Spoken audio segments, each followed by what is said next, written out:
Hello everyone, it's my strong believe कि आप जैसा मैंने आपको बोला था आप बिल्कुल वैसे ही ऑर्गेनिक को पढ़ रहे होंगे, आराम आराम से एक एक लेक्चर करते हुए, कोई भी लेक्चर स्किप नहीं कर रहे होंगे एक अच्छे बच्चे की तरह। इन केस अगर जो आप नहीं कर पाए हैं पुराने लेक्चर्स, तो प्लीज सीधे आप इस लेक्चर पे मत आइए, पहले जाइए पुराने लेक्चर्स करिए, क्योंकि एक सीक्वेंस में ही जब हम इस ऑर्गेनिक केमिस्ट्री को पढ़ेंगे तो ही हम इसको पूरी तरह से समझ पाएंगे। अदरवाइज ये इतनी कंफ्यूजिंग हो जाएगी कि आप इससे भागने लगेंगे।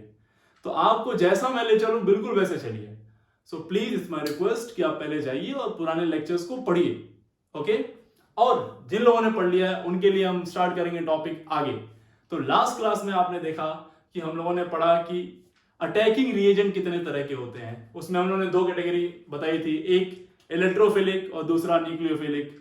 इलेक्ट्रोफिलिक को हम लोगों ने कई तरह से कैटेगराइज किया था, न्यूक्लियोफिलिक को कई तरीके से कैटेगराइज किया था।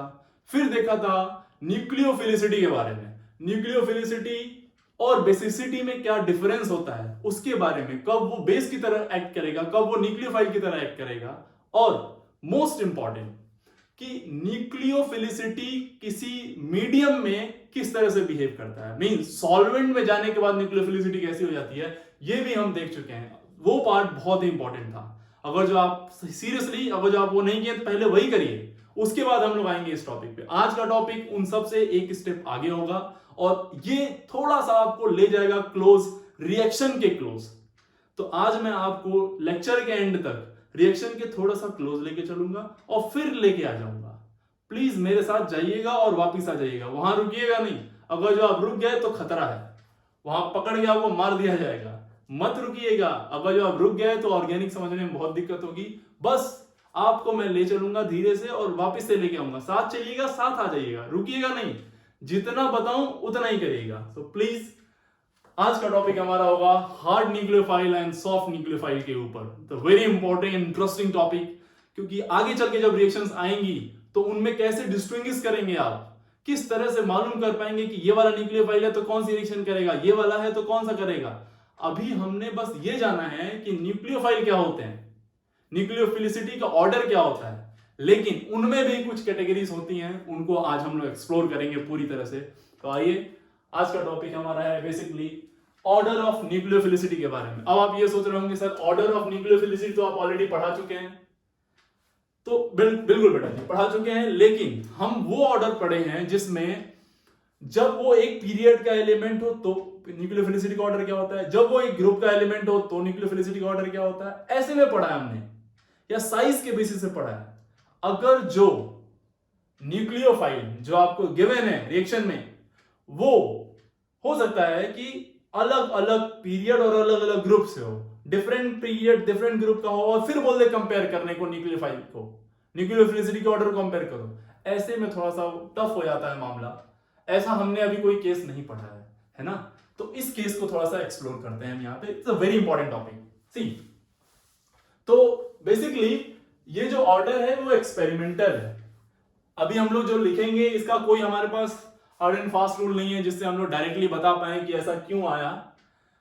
इसमें देखो क्या किया गया, बेसिकली एक रिएक्शन कंडीशन ली गई, इसमें कुछ रखा गया, इसके अंदर कोई सबस्ट्रेट, और यहां पे एक न्यूक्लियोफाइल का अटैक किया गया। ठीक, ये फिक्स कर दिया गया, ऐसा किया गया होगा मान लेते हैं, और इस सब सॉल्वेंट को फिक्स करते हुए डिफरेंट डिफरेंट न्यूक्लियोफाइल इसमें डाला गया होगा, और फिर रिएक्शन यहां प्रोडक्ट बना लिया गया होगा। तो जब ये बनाया गया होगा तो एक्सपेरिमेंटली चेक किया गया होगा कि कौन कितना फास्ट हो रहा है, कौन स्लो हो रहा है, उसके बेसिस पे न्यूक्लियोफाइल को कैटेगराइज कर दिया गया होगा, और वहां से एक ऑर्डर आ गया होगा, बेसिकली न्यूक्लियोफिलिसिटी का एक ऑर्डर आ गया होगा। अलग अलग साइंटिस्ट लोगों ने अलग अलग सबस्ट्रेट लिया होगा, अलग अलग तरीके से उसको रिएक्ट करा के एक प्रोडक्ट पाया होगा। तो बहुत सारा इसमें एक दो जगह पे डिस्प्यूट भी है कि ऑर्डर थोड़ा सा जो आता है वो अलग है, पर जो मैं आपको लिखवा रहा हूं उससे आपका काम चल जाएगा, उसके ज्यादा चक्कर में मत पड़िएगा। तो बेसिकली हमारा जो है एक्सपेरिमेंटल ऑर्डर, इसका कोई तरीका नहीं है, इसको डायरेक्ट आपको याद ही करना पड़ेगा। तो सबसे पहला आता है इसमें बेटा SH माइनस, फिर आता है आपका Cn minus, then we have I minus, then आता है HO minus means OH minus आप बोल सकते हैं इसको, फिर आ जाता है इसमें दूसरा N3 माइनस, फिर आता है Br माइनस, है ना, फिर आ जाता है आपका इसी में PHOP माइनस, देन आता है acetate ion, this phenoxide ion, इसके बाद एसीटेट CH3COO माइनस, देन बेटा Cl minus, then F minus, ठीक है, उसके बाद आता है एल्कोहल ROH, एंड देन आ जाता है वाटर, इसके बाद सारे वीक हो जाते हैं, वीक न्यूक्लियोफाइल हम लोग कंसीडर कर लेते हैं सारे। स्ट्रॉन्ग की बात करें तो स्ट्रॉन्ग यही सब है, आपने देखा भी था ये स्ट्रॉन्ग क्यों होगा, क्योंकि साइज ज्यादा है इसकी, ऊपर से नीचे आने पर न्यूक्लियोफिलिसिटी बढ़ती है, ये भी सेम रीजन, सब कुछ उसी तरह से। तो बेसिकली ये ऑर्डर थोड़ा सा एक्सपेरिमेंटल है, इसमें हम लोग ज्यादा चर्चा नहीं करेंगे, इसको आप एज इट इज याद रखिएगा। कुछ किताब में इसको इधर कर दिया गया है, तो आप बहुत ज्यादा कंफ्यूज मत होइए, इसको ऐसे ही याद कर लीजिए। एक ट्रिक मैं आपको दे सकता हूं यहाँ पे याद करने की, आप चाहें तो उसको अपना सकते हैं, वरना कोई जरूरत नहीं है, आप डायरेक्ट याद कर पाए तो डायरेक्ट याद कर लीजिए। देखिए कैसे हम लोग कुछ इसको थोड़ा बनाया गया है, इसको कई लोगों ने मिलकर इसको बनाया है। इसको बोलते हैं हम लोग SH, तो इसको बोलते हैं सफलता की, इसको इसी में लाएंगे, सफलता की साइनाइड सनक, सफलता की सनक, CN मीन साइनाइड सनक, इंडिया और Holland, HO means Holland, IN means India, तो सफलता की सनक, इंडिया और हॉलैंड की आजादी means azide ion, N3 minus is what, azide ion, की आजादी को बर्बाद करती है, Br मीन्स ब्रोमीन, यहां पे हम लोग Br से क्या बोल रहे हैं, बर्बाद करती है, क्या, सफलता की सनक इंडिया और हॉलैंड की आजादी को बर्बाद करती है, फोकट में, PHO माइनस, फोकट में, दिस एसिटेट आयन, इसको बोलेंगे हम एसिटेट एसिड, ऐसे तो कोई क्लोरीन फंसे एल्कोहलिक ROH, एल्कोहलिक पानी में, ऐसे तो कोई फंसे एल्कोहलिक पानी में, इसको आप लिख लीजिएगा अपने हिसाब से, अब जो आपको लगे कि ये काम आ सकता है। ठीक, क्या बोला हमने, सफलता की सनक इंडिया और हॉलैंड की आजादी को बर्बाद करती है, फोकट में, ऐसे तो कोई फंसे एल्कोहलिक पानी में। ओके, तो ये बात बेटा ध्यान रखिएगा, इस न्यूक्लियोफिलिसिटी के ऑर्डर को आपको याद रखना है, दिस इज वेरी इंपॉर्टेंट, ठीक है, तो इसको नोट कर लीजिए आप लोग और याद रखिएगा। अब देखो इसमें एक कंडीशन आती है, आगे चलते हैं।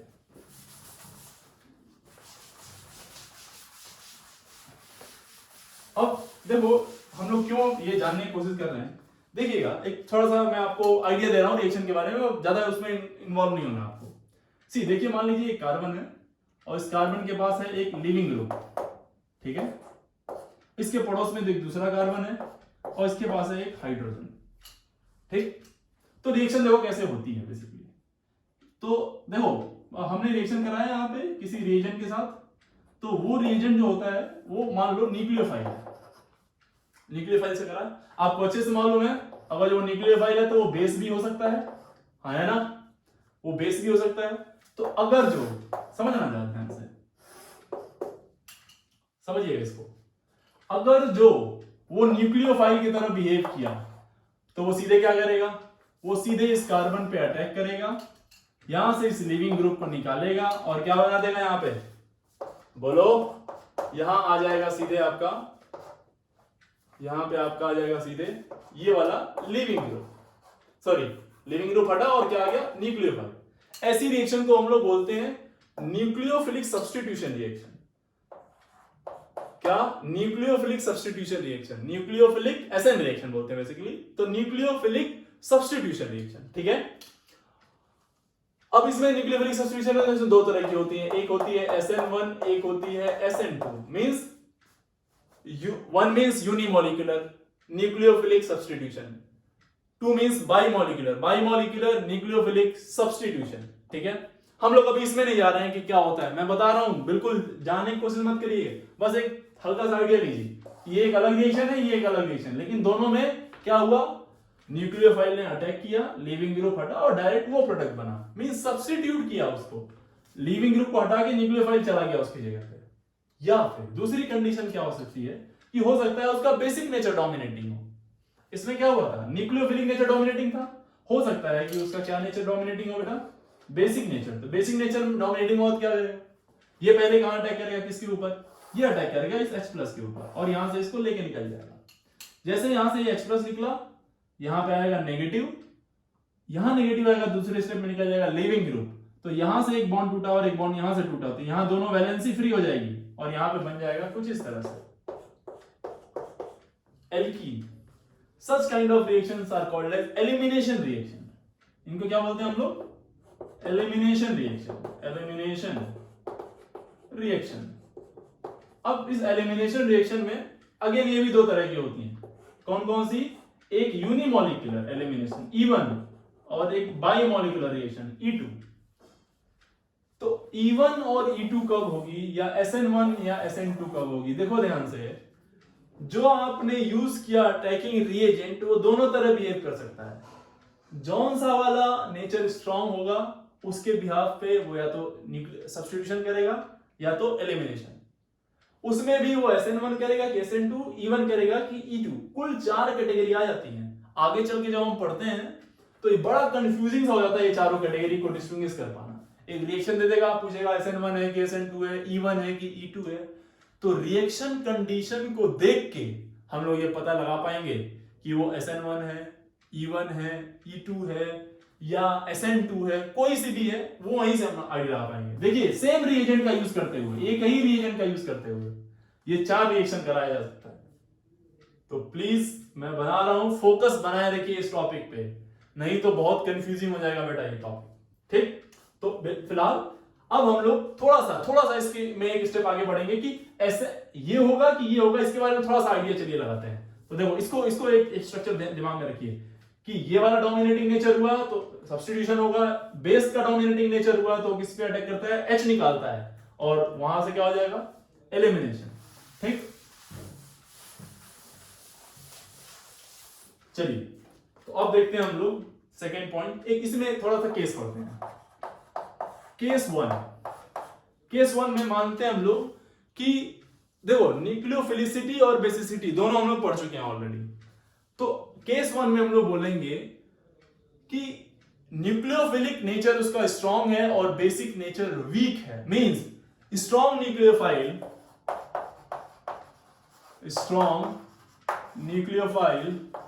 With week basic character, means nucleophile तो स्ट्रॉन्ग है लेकिन बेसिक कैरेक्टर क्या है उसके अंदर, वीक है। ऐसे आप खुद बता सकते हैं, एग्जांपल कुछ बताइए, क्या एग्जांपल इसके अंदर ले सकते हैं हम लोग। जैसे स्ट्रॉन्ग न्यूक्लियोफाइल मतलब ग्रुप में आते थे तो क्या होती थी, साइज जिनकी बड़ी वो स्ट्रॉन्ग होते थे, क्या हो, Cl- minus, Br minus, Cl minus, है ना, और बोलो SH माइनस, अभी आपने देखा, और Cl माइनस भी आ जाएगा इसमें, N3 माइनस। ठीक, तो ये सब क्या है बेटा, ये सब एक स्ट्रॉन्ग न्यूक्लियोफाइल है। और मैंने बोला था अगर न्यूक्लियोफिलिक कैरेक्टर डोमिनेटिंग होगा तो कौन सा होगा, रिएक्शन कौन सी होगी, basically SN, means nucleophilic substitution reaction ऐसे केस में होगा। न्यूक्लियोफिलिक व्हाट, सब्स्टिट्यूशन, अगर ये स्ट्रॉन्ग रहा तो। केस 2 देख लो, केस 2 में क्या हो सकता है भाई, हो सकता है स्ट्रॉन्ग न्यूक्लियोफाइल हो और बेसिक कैरेक्टर भी स्ट्रॉन्ग हो। मींस क्या बोलेंगे हम लोग, strong nucleophile with strong basic character, strong nucleophile with, बोलो वीक नहीं, strong basic character, strong basic character, ऐसे ले लें। इसमें क्या आ जाएगा बताओ, तो NH2 minus, CH3 minus, R minus azide ion, या फिर RO पे माइनस। इसमें R क्या क्या हो सकता है, ये हो सकता है CH3, आपको एग्जांपल लिया था मैंने एक बार, और C2H5 हो सकता है, या फिर टर्सरी ब्यूटॉक्साइड काइंड ऑफ बोल सकते हैं आप। तो ये सब क्या है, small in size, charge density ज्यादा ऐसे केस में आपको मैंने पढ़ाया था, देखिए ग्रुप में आप याद करिए एक पीरियड में, तो पीरियड में न्यूक्लियोफिलिसिटी और बेसिसिटी दोनों का ऑर्डर सेम था, है ना। तो NH2 माइनस CH3 माइनस ये जिस तरह से होंगे ये स्ट्रॉन्ग न्यूक्लियोफाइल की तरह बिहेव कर रहे हैं बिकॉज स्मॉल इन साइज, तो चार्ज डेंसिटी ज्यादा मिलेगी और बेस की तरह भी स्ट्रॉन्ग बेस भी है। तो ऐसे केस में हम ये भी कैरेक्टर डोमिनेटिंग है, ये भी कैरेक्टर डोमिनेटिंग है, तो हम लोग डिसाइड नहीं कर पाएंगे कि न्यूक्लियोफिलिक सब्स्टिट्यूशन होगा या एलिमिनेशन होगा। ऐसे में कुछ और फैक्टर्स आएंगे यूज में, ठीक है। तो अगर ये कैटेगरी आती है तो will depend on what other factors, यहां पे कुछ दूसरे फैक्टर्स को हम लोग अकाउंट में लेंगे। वो क्या है अभी हम उस पर नहीं जा रहे हैं, फिलहाल ध्यान रखिए, ठीक है। और दूसरा टॉपिक है इसके बाद क्या है, केस 3 में क्या आ जाएगा कि दोनों ही वीक हो जाए, क्या weak nucleophile and weak base, दोनों ही वीक हो जाए। दोनों ही वीक जैसे बोलो वाटर या फिर अल्कोहल, ये क्या न्यूट्रल, दोनों ही वीक केस। जब वीक केस आएगा तो अगेन यहां पे हम लोग किसी एक तरफ नहीं मूव कर पाएंगे कि न्यूक्लियोफाइल होगा कि बेसिक एलिमिनेशन होगा। सिर्फ इस केस में हम लोग डायरेक्टली यहां से बता सकते हैं कि वो सब्स्टिट्यूशन रिएक्शन करेगा या एलिमिनेशन रिएक्शन, पर यहां भी बहुत सारे केसेस आएंगे जहां पे वो एलिमिनेशन करेगा, लेकिन मोस्टली केस में वो ये करता है। तो ये एक कैटेगरी है जिसको आप प्लीज नोट कर लीजिए, ध्यान में रखिएगा इसको, ठीक है।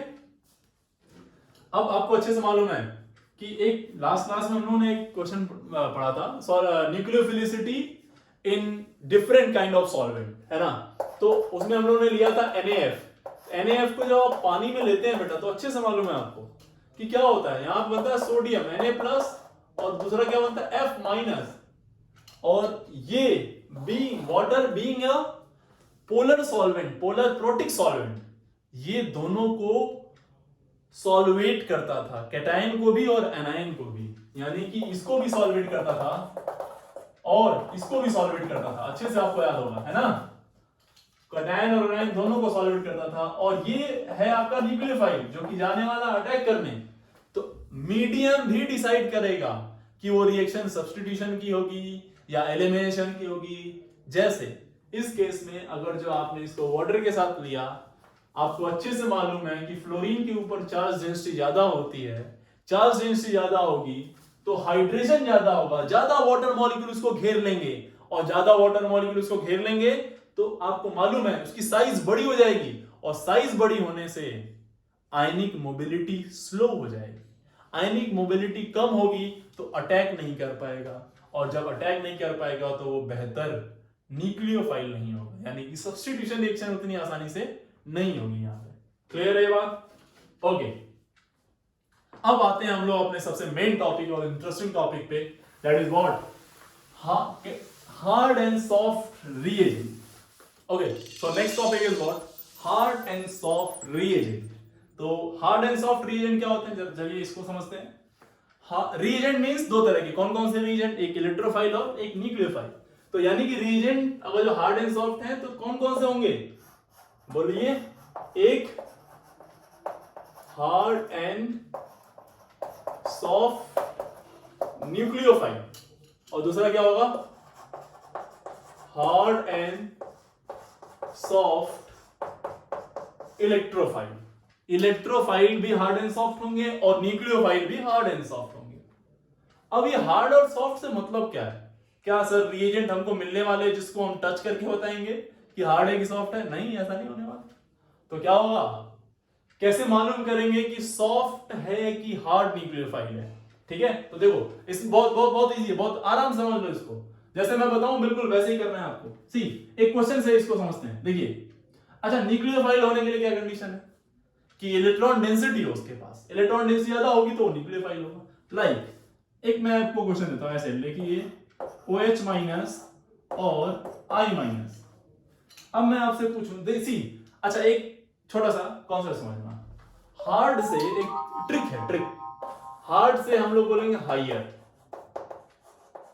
हार्ड से क्या बोलेंगे हायर, और सॉफ्ट से S से बोलेंगे हम लोग स्मॉलर। बस इतना ध्यान रखना आपको, हायर एंड स्मॉलर। हार्ड से एच को चुराएंगे और उससे क्या बोलेंगे हायर, सॉफ्ट से एस को चुराएंगे और क्या बोलेंगे smaller. Higher what charge density, higher charge density. Smaller charge density means अगर जो बेटा हायर चार्ज डेंसिटी हुआ तो वो हार्ड होगा, अगर जो स्मॉलर चार्ज डेंसिटी हुआ मींस लेसर हुई चार्ज डेंसिटी तो वो क्या होगा, सॉफ्ट होगा। बस इतना ही ध्यान रखना। अब मैं पूछ रहा हूं आपसे कि बताओ इनमें से कौन हार्ड है और कौन सॉफ्ट न्यूक्लियोफाइल है। अगर इन दोनों में कंपेयर करना हो तो which one is hard nucleophile and which one is soft nucleophile, तो आप तुरंत बोलेंगे कि सर देखिए ये साइज में बड़ा है, लार्ज इन साइज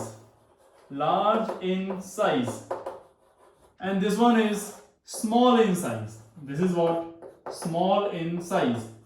ये साइज में छोटा है, ये साइज में बड़ा है, दोनों पे चार्ज सेम है, तो जो साइज में बड़ा होगा उसकी डेंसिटी क्या हो जाएगी, कम। तो ये हो जाएगा आपका क्या, ये वाला हो जाएगा हार्ड और ये वाला हो जाएगा व्हाट बेटा, सॉफ्ट। बस आप समझ गए। अब आपको कोई दिक्कत नहीं है, आप बड़े आसानी से आप कैटेगराइज कर पाएंगे कि कौन सा सॉफ्ट है और कौन सा हार्ड है, कौन सा हार्ड न्यूक्लियोफाइल है और कौन सा सॉफ्ट न्यूक्लियोफाइल है। It is very easy. तो देखिए बस थोड़ी सी बात ध्यान रखनी है, H stand for higher, S stand for smaller. Higher for what, charge density, smaller for what, charge density. तो चार्ज डेंसिटी जहां पे ज्यादा वो क्या होगा, बोलो हार्ड। चार्ज डेंसिटी जहां पे कम उसको हम लोग बोलेंगे सॉफ्ट। बस इतना ही मतलब है। अब इसका कैसे यूज करेंगे हम, तो पहले देखिए, पहले ये समझिए कि पहले कैटेगराइज करते हैं। चलिए थोड़ा सा हम लोग एक कैटेगरी लिख लेते हैं कि देखो एक कॉलम बना लेते हैं, इधर पे लिखते हैं हार्ड न्यूक्लियोफाइल और इधर पे लिखते हैं हम लोग सॉफ्ट न्यूक्लियोफाइल। ठीक है, जहां पे कुछ इस तरह से आप बना लीजिए दो कॉलम और इसको सही से समझिए। सबसे पहली बात, हार्ड न्यूक्लियोफाइल क्या होगा, जैसे मैं आपको स्टेटमेंट बोल रहा हूं आप खुद से लिखिएगा। हार्ड न्यूक्लियोफाइल किसको बोलेंगे, बोलो, जिसके पास क्या होगा, हायर चार्ज डेंसिटी। जिसके पास हायर चार्ज डेंसिटी होगा वो क्या होगा, हार्ड न्यूक्लियोफाइल। लिखते रहिए साथ में, higher charge density is what, so hard nucleophile. जिसके पास क्या हो, चार्ज डेंसिटी कम हो, लेसर हो, स्मॉलर हो, less charge density nucleophiles are referred as what, soft nucleophile. Clear होगी, पहला पॉइंट क्लियर। सेकंड पॉइंट किससे रिलेटेड होगा हमारा, सी हार्ड कब होगा, चार्ज डेंसिटी ज्यादा कब होगी, जब साइज क्या होगी बेटा, साइज क्या होगी, छोटी होगी, स्मॉलर इन साइज। जब hard nucleophiles are what, small in size. Hard nucleophiles are what, small in size. Soft nucleophile क्या होंगे, जिनकी साइज क्या होगी, चार्ज डेंसिटी कब कम होगी, जब साइज बड़ी हो। साइज बड़ी होगी तो डेंसिटी अपने आप कम हो जाएगा, तो साइज ज्यादा और इनका साइज कम। अब आता है third point is very important point बेटा, बहुत शानदार पॉइंट है ये, इसको बहुत अच्छे से ध्यान में रखिएगा। थोड़ा मैं आपको थोड़ा सा एक्सप्लेन करता हूं इसको थर्ड वाले पॉइंट पे। सी ऑर्गेनिक रिएक्शन जो होती हैं वो बेसिकली दो पाथ को प्रेफर करती हैं। ऑर्गेनिक रिएक्शन बेसिकली दो पाथ को प्रेफर करेंगी। पहला, या तो उनमें होता है चार्ज इंटरेक्शन, या फिर होता है उनमें ऑर्बिटल इंटरैक्शन।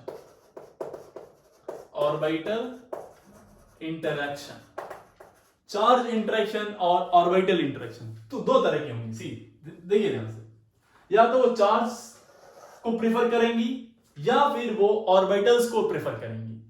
तो देखिए, अगर जो बहुत ज्यादा चार्ज डेंसिटी वगैरह, चार्ज इंटरेक्शन को कौन प्रेफर करेगा, आप खुद से एक बार लॉजिक लगाओ। जिसके पास चार्ज डेंसिटी कम होगी या ज्यादा होगी, सोचिए। चार्ज को प्रेफर कौन करेगा, जिसके पास चार्ज डेंसिटी ज्यादा होगी। चार्ज डेंसिटी ज्यादा तो वो भयंकर तरीके से चार्ज के लिए एफिनिटी उसकी ज्यादा होगी, और चार्ज डेंसिटी जो कम हुई तो चार्ज के लिए एफिनिटी ज्यादा नहीं है उसके लिए। एफिनिटी किसके लिए है उसकी, ऑर्बिटल्स के लिए। तो अगर जो हम यहाँ पे बोलें कि हार्ड न्यूक्लियोफाइल क्या प्रेफर करेंगे, चार्ज इंटरेक्शन की ऑर्बिटल इंटरेक्शन, तो आपका जवाब क्या होगा? बोलो बेटा, आपका जवाब क्या होगा ना चाहिए यहाँ पे कि hard nucleophile prefers what? Charge interaction. They prefers what बेटा? Charge interaction. क्या प्रेफर करेंगे ये? Charge interaction. And what soft nucleophile prefers? They prefers what? Orbital interaction means आपने पढ़ा होगा अच्छे से, बॉन्डिंग में आपको पढ़ाया गया था कि 2p इंटरेक्शन अगर जो मिलता है तो बेहतरीन होगा, या फिर 3p इंटरेक्शन मिलता है तो बेहतरीन होगा। इस तरह के इंटरेक्शन होते हैं तो अच्छे होंगे। 2p का 3p के साथ उतना बढ़िया नहीं, 2p का 4p के साथ बेकार, 2p का 5p के साथ सबसे बेकार। तो अगर जो इस तरह से इंटरेक्शन मिलते हैं, तो अगर जो सॉफ्ट न्यूक्लियोफाइल है तो वो ऑर्बिटल की तरफ एफिनिटी शो करेगा, ऑर्बिटल को देख के उससे बॉन्ड बनाएगा। और अगर क्या हुआ, उसके पास हार्ड न्यूक्लियोफाइल हुआ, उसके पास चार्ज डेंसिटी ज्यादा हुई, तो वो चार्ज की तरफ एफिनिटी शो करेगा और जहां चार्ज ज्यादा मिलेगा वहां पे अटैक करेगा जाके। क्लियर है point? Okay, last point, fourth. Okay, तो ना फोर्थ पॉइंट क्या है? देखो, अब आप बहुत ध्यान समझो। तो बेसिकली हर एक रिएक्शन में, ऑर्गेनिक रिएक्शन में क्या होता है? एक इलेक्ट्रोफाइल होता है और एक न्यूक्लियोफाइल। ये दोनों रिएक्ट करते हैं और यहां पे रिएक्शन हो जाती है, यहां पे कुछ प्रोडक्ट टाइप का बन जाता है। मींस इलेक्ट्रोफाइल न्यूक्लियोफाइल के साथ रिएक्ट करता है हर एक रिएक्शन में ऑलमोस्ट। तो यही दोनों आपस में इंटरेक्ट कर रहे हैं। अब आपने इन दोनों को दो कैटेगरी दे दी। क्या दे दिया? बोला कि साहब इलेक्ट्रोफाइल क्या होता है? हार्ड भी होता है और सॉफ्ट भी होता है। ऐसे न्यूक्लियोफाइल को ही बोल दिया, ये भी क्या होता है? सॉफ्ट भी होता है और हार्ड भी होता है। सॉफ्ट और हार्ड दोनों ही होते हैं। तो देखना, तो ऐसे तो चार कैटेगरी आ गई ना, मतलब दो ये इसके साथ भी रिएक्ट कर सकता है, इसके साथ भी, ये इसके साथ भी और इसके साथ भी, तो कुल 4 केसेस बन रहे हैं। हमें कैसे मालूम पड़ेगा कि कौन किससे रिएक्ट करेगा? तो देखो, hard will react with hard and soft will react with soft. Mean soft की एफिनिटी सॉफ्ट के लिए होती है और हार्ड की एफिनिटी हार्ड के लिए होती है। अभी सोचो आपने क्या बोला मैंने कि they prefer charge interaction means what? अगर जो न्यूक्लियोफाइल हार्ड हुआ मींस चार्ज डेंसिटी ज्यादा हुई, तो वहीं अटैक करेगा ना जहां पे पॉजिटिव चार्ज डेंसिटी ज्यादा मिलेगी। मींस जहां पे इलेक्ट्रोफाइल हार्ड होगा। तो ये दोनों हार्ड एक साथ एंड सॉफ्ट एक साथ। तो अगर जो इलेक्ट्रोफाइल सॉफ्ट है तो वो सॉफ्ट न्यूक्लियोफाइल को प्रेफर करेगा, अगर जो इलेक्ट्रोफाइल हार्ड है तो हार्ड न्यूक्लियोफाइल को प्रेफर करेगा। तो what is the fourth point? क्या बोलेंगे? Hard nucleophile prefer to react with hard electrophile and soft nucleophile prefer to react with soft electrophile. Okay, so these are the very important points जो आपको ध्यान रखना है hard nucleophile के regarding और what बेटा सॉफ्ट न्यूक्लियोफाइल के regarding. अब जरा समझिए, थोड़ा सा समझिए। अब एग्जांपल्स की बात करते हैं। तो यहां पे हम लोग लेते हैं हार्ड और यहां लेते हैं हम लोग सॉफ्ट। तो हार्ड में कौन आ जाएगा बताओ? हार्ड में कौन कौन से आ जाएंगे? जिनमें क्या हो? चार्ज डेंसिटी ज्यादा मतलब साइज में क्या हो? छोटे हो, जैसे H- D-, T-, बोलो CH3-, NH2-, F-,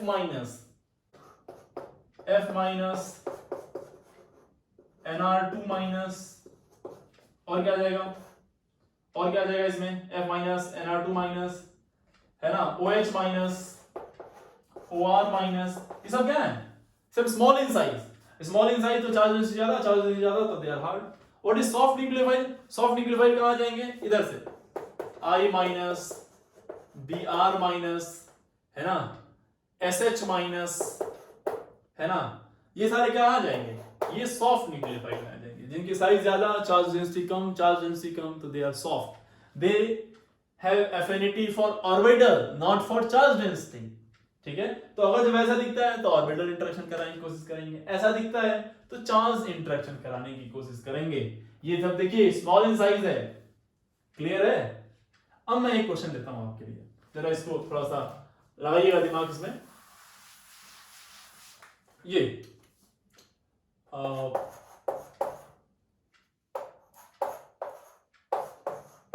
चलिए बताइए, ये सॉफ्ट न्यूक्लियोफाइल है या हार्ड न्यूक्लियोफाइल है? चेक करो इसमें, पॉज करिए और चेक करिए, सॉफ्ट और हार्ड, सॉफ्ट न्यूक्लियोफाइल और हार्ड न्यूक्लियोफाइल। तो देखिए, आप में से कुछ कह रहे होंगे सॉफ्ट, कुछ कह रहे होंगे हार्ड, कुछ लोग इसको देख रहे होंगे और बोल रहे होंगे हार्ड, कुछ लोग इसको देख रहे होंगे बोल रहे हैं साइज ज्यादा है सर तो सॉफ्ट, कुछ बोल रहे होंगे सर दोनों।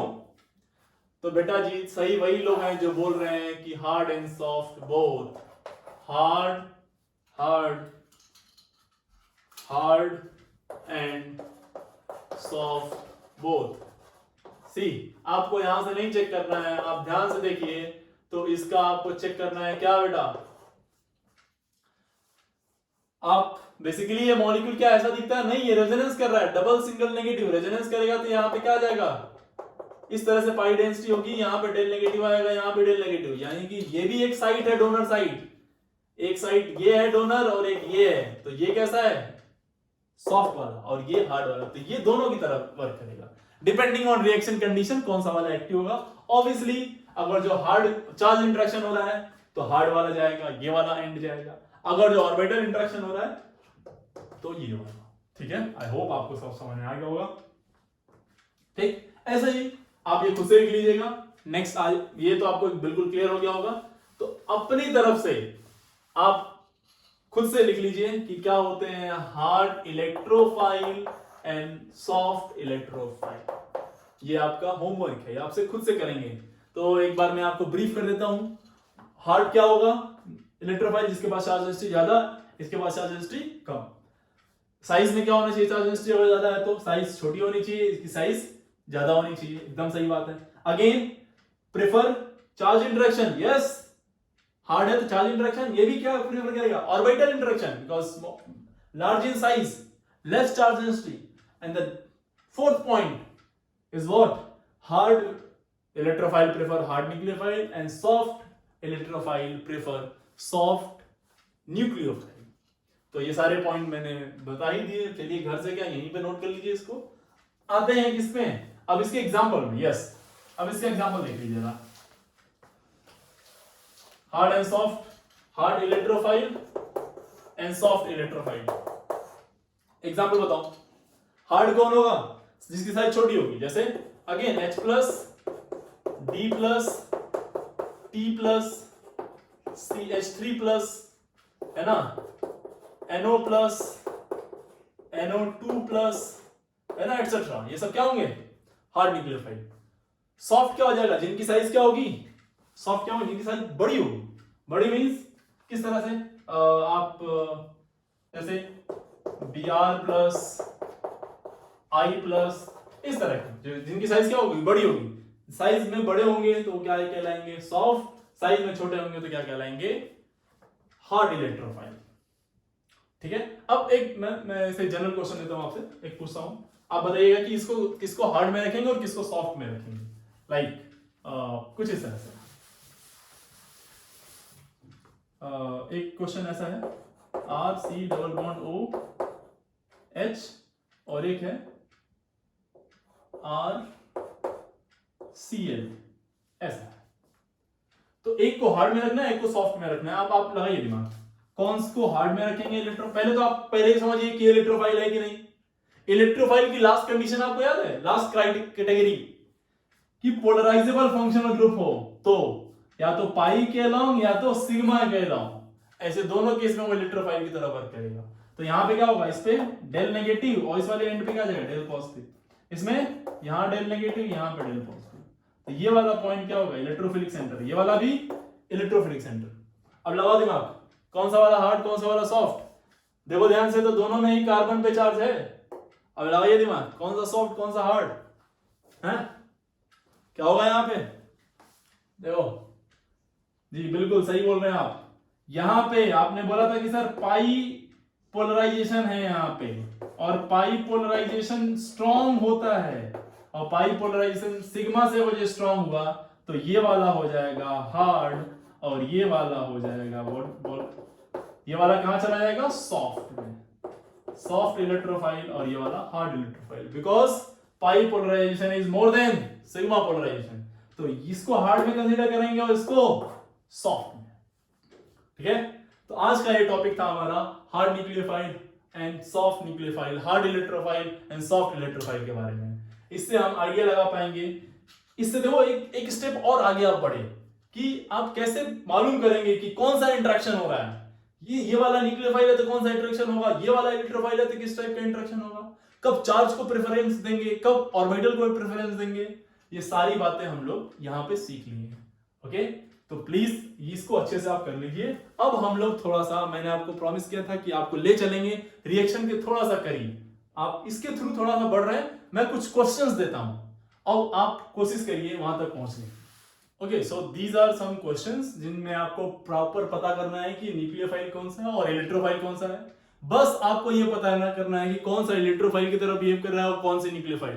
प्लीज रिएक्शन में मत जाइएगा, मैंने बोला था आपको मैं वहां तक ले जा रहा हूं, कैसे कौन किसकी तरह एक्ट कर रहा है इस रिएक्शन में, बस हमें ये मालूम करना है। रिएक्शन क्या बनेगा ये मत जाइए, मैं बोला था मेरे साथ चलिए और मेरे साथ वापस आ जाइएगा, अपने मन से दिमाग मत लगाइए वरना फिर आप जिम्मेदार होंगे ऑर्गेनिक ना समझने में।